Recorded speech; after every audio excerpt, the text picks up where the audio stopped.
टाळ्यामध्ये होलम पालखी जी आहे ती मिरवणूक झाली आहे, तुम्ही यात्रेमध्ये आहात, कसं वाटलं आज? खूप छान. इथे सगळे भाविक भक्त येतात, खंडोबाचे जे भक्त आहेत ते सगळे येतात. इथे पालखी येते आणि एकदम जल्लोषाचं वातावरण असतं आणि इथून ही पालखी खंडोबाला जाते. जेजुरीला जाते. हो दरवर्षीच्या परंपरेनुसारच ही यात्रा होती. हो परंपरा. ताई, आज तुम्ही पण या यात्रेमध्ये आहात आणि नाही म्हणलं तर पालखी मिरवणूक झाली आहे आणि एकदम उत्साहाचं वातावरण दिसतंय, काय वाटलं तुम्हाला? खूप छान वाटतं आणि ही वर्षानुवर्ष चाललेली काठी आहे. कोलम काठी म्हणतात, कोलम राजा म्हणतात. ह्या जी मिरवणूक होती काठीची वगैरे खूप छान होतं. ही आता अशीच गावोगावी फिरून ही बरोबर जेजुरीला जाते.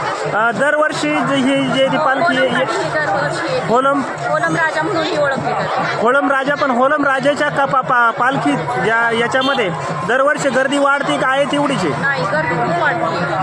गर्दी आणि कसं आहे आणि इथल्या लोकांना रोजगार पण असतो, रोजगार पण मिळतो इथल्या लोकांना आणि दरवर्षीप्रमाणे ह्या वर्षी गर्दी जास्त दिसते. दरवर्षाप्रमाणे यावर्षी गर्दी जास्त आहे, परंतु या ठिकाणचे येणारे भाविक जे आहेत ते कोणकोणत्या परिसरातून येतात टाळ्यामध्ये?